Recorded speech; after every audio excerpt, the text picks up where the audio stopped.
নমস্কার বন্ধুরা, তোমাদের স্বাগত জানাই ইন্ডিয়া ম্যাটার্সে। আজ আরও একটি খবর সামনে এলো মেক ইন ইন্ডিয়া প্রজেক্টকে নিয়ে। সেটা হলো এবার ভারত নিজেই তৈরি করতে চলেছে বুলেট ট্রেন। হ্যাঁ বন্ধুরা, খবরটি সত্যি এবং ইন্ডিয়ান রেলওয়ে মিনিস্ট্রি এই নিউজটাকে কনফার্ম করে দিয়েছে।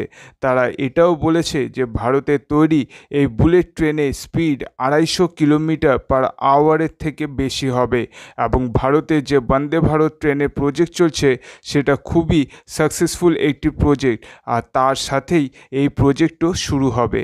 আমরা সকলেই জানি যে বন্দে ভারতের স্পিড যেটা মেক ইন ইন্ডিয়া প্রজেক্টের মাধ্যমে কিন্তু আস্তে আস্তে বাড়ানো হচ্ছে, এবার এর সাথে বুলেট ট্রেনকে কিন্তু বন্দে ভারতের রূপই কিন্তু দেওয়া হচ্ছে, যার জন্য আইসিএফ মানে ইন্টিগ্রাল কোচ ফ্যাক্টরি যেটা চেন্নাইতে অবস্থিত তাদেরকে কিন্তু কন্ট্যাক্ট দেওয়া হয়েছে।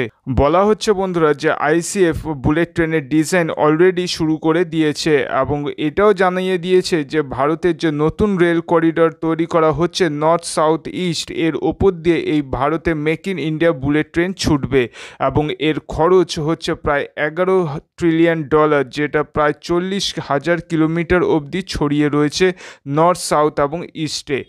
তোমরা বলবে তাহলে এতদিন যে শোনা যাচ্ছে জাপান বুলেট ট্রেন সাপ্লাই করবে, তাহলে কি এটা মিথ্যে কথা? না বন্ধুরা, এটা সত্যি কথা। এবং বন্ধুরা, এটা শোনা যাচ্ছে যে যেটা তোমরা দেখবে ওয়েস্ট সাইডে যে করিডর তৈরি হয়েছে আহমেদাবাদ টু মুম্বাই করিডর, সেটাতে কিন্তু জাপানের বুলেট ট্রেন তো চলবে, কিন্তু ভারত ফিউচারের জন্য ভবিষ্যতের কথা ভেবে কিন্তু এই ফুটপ্রিন্ট তৈরি করেছে।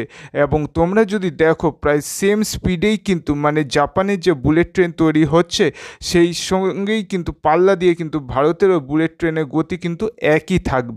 যদি আমরা গ্লোবালি দেখি জাপান এবং ফ্রান্স এই দুটোকে, ইউরোপ এবং এশিয়ার এই দুটো দেশে বুলেট ট্রেন প্রায় 250 কিলোমিটার পার আওয়ারের বেশি গতিতে কিন্তু দৌড়োয়। এই যেরকম ফ্রান্সের টিজিভি এবং জাপানের শিনকানসেন। কিন্তু সবথেকে বেশি স্পিড যদি দেখা যায় বন্ধু এশিয়া কেন গ্লোবালি একটা দেশেরই রয়েছে, সেটা হচ্ছে চায়না বুলেট ট্রেন প্রায় 450 কিলোমিটার পার আওয়ার গতিতে কিন্তু দৌড়োয়। যদিও বন্ধুরা ভারত যে স্পিডে মেক ইন ইন্ডিয়া প্রজেক্টকে নিয়ে যাচ্ছে, আমার বিশ্বাস ভারতের ইনফ্রাস্ট্রাকচার এতটাই ডেভেলপ হয়ে উঠবে যে আমরাও একদিন চীনের সমান হয়ে উঠব। আর এটা সত্যি ভারতীয়দের জন্য গর্বের বিষয় নিশ্চয়ই হয়ে উঠবে, কারণ ভারত যেভাবে মেক ইন ইন্ডিয়া প্রজেক্টকে ইমপ্রুভ করে এগোচ্ছে এবং অন্যান্য দেশের ওপর ডিপেন্ডেন্সি কমাচ্ছে, সেটা কিন্তু একদিকে দেখলে ভারতের আর্থিক শক্তিকে আরও বেশি করে মজবুত করবে। তোমাদের কি মনে হয় তোমরা আমার কমেন্ট বক্সে জানিও, এবং এই ভিডিওটা যদি ভালো লেগে থাকে তাহলে প্লিজ লাইক করো, শেয়ার করো, সাথে সাবস্ক্রাইব করতে ভুলো না। Thank you. জয় হিন্দ।